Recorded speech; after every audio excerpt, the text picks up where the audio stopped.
தேவகுரு TV இது நம்ம channel. அடுத்தடுத்த வீடியோ உங்களுக்கு கிடைப்பதற்கு சப்ஸ்கிரைப் பண்ணிக்கோங்க, ஷேர் பண்ணிக்கோங்க, லைக் பண்ணிக்கோங்க, ஆல் பெல் பட்டனை அழுத்திக்கோங்க. கோளறு பதிகம் பாடல் 4.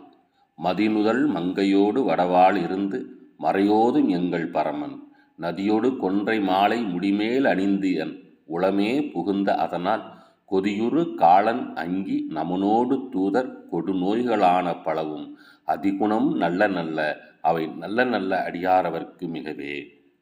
இதன் பொருள்: பிறை போன்ற நெற்றியை உடைய உமையம்மையோடு ஆலமரத்தின் கீழ் இருந்து வேதங்களை அருளிய எங்கள் இறைவன் கங்கை நீர், கொன்றை மாலை ஆகியவற்றை செஞ்சடை மேல் அணிந்து கொண்டுள்ள சிவபெருமான் என் உள்ளம் புகுந்த காரணத்தால் சினமிக்க காலன், அக்கினி, யமதூதர்கள், கொடிய நோய்கள் முதலிய அனைத்தும் நல்லதையே செய்யும் சிவனடியார்களுக்கு மிகவும் நலத்தையே கொடுக்கும்.